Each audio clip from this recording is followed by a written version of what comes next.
Hi, it's Dave from EVDoctor. This quick fix video is from the folks at EV Lab.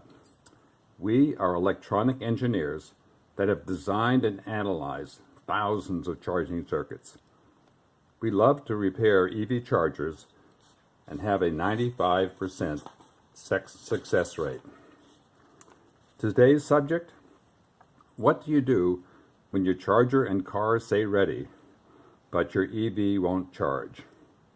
In this video, we will test the proximity switch in the J1772 handle. You can find the text of this presentation on our website. We all know that the J1772 handle connects and latches the handle to the inlet of the car, and the release lever allows it to pull off.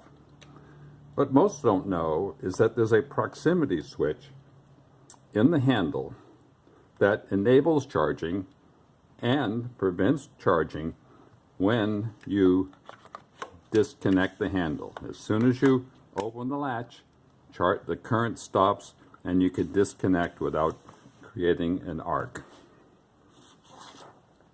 So you want to start off and inspect your handle. Make sure the case is okay. Make sure that there's no cuts or bulges at the strain relief. Check the towers, the 5 towers around the pins. Make sure that they're not burnt and they're not broken.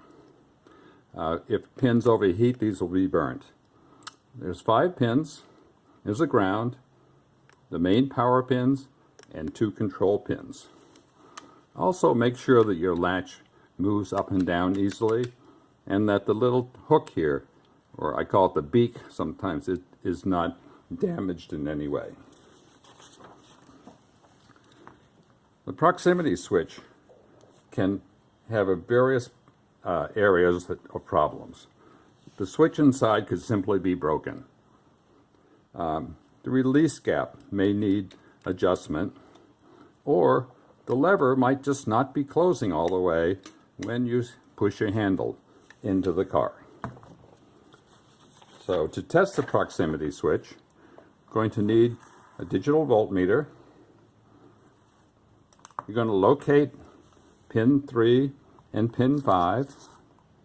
Pin 3, and the paper clip allows you to probe into pin 5 because it's small, and it should read 150 ohms. When you open the switch, it gets 480. When you close it, you get 150. If this is not working, your car is not going to charge, and you're going to have to disassemble the handle and do a repair. There's additional information on our website. Next, you want to make sure that the proximity gap is okay. The way we do that is we take some plain playing cards, 17 for a closed test, 28 for an open test. So make sure that your digital voltmeter is reading 150 ohms, and you want to make sure that when you insert the closed, the switch stays at 150. It doesn't stay open at 480. And also you want to make sure that it doesn't open or close too early, and that's the closed test. So the open test is 480 ohms. That's all good. If that doesn't work quite right, there's something bent inside your switch, or maybe the switch is just not good. In terms of the lever sticking open, you got to do this on your car. Sometimes the handle doesn't quite push all the way in, and then the result is that it doesn't close and it won't charge. So if you're having a problem, push down on the lever, and you'll see if the car starts charging, that's terrific. So to fix that, make sure there's no debris in on the handle or in the inlet to the car.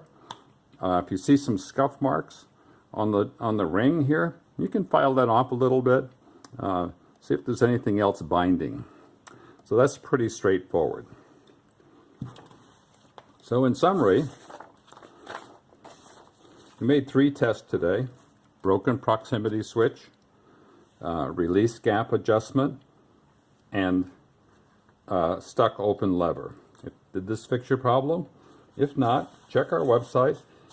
We have lots of other tips on the website. EVDoctor has a range of products and services. Our number 1 product is a guaranteed level 1 or level 2 charger repair. We have a 95% success rate. If we don't fix your charger, we give you your money back. We offer an EVDoubler. It's just a small adapter. It plugs into your level 1 charger and doubles the charging speed. And we do level 1 upgrades to level 1 chargers. So thank you for driving an EV. We love to help EV drivers. There's lots of free repair and troubleshooting tips on our website. And if you have a question, just contact me personally anytime, 24/7. Thank you.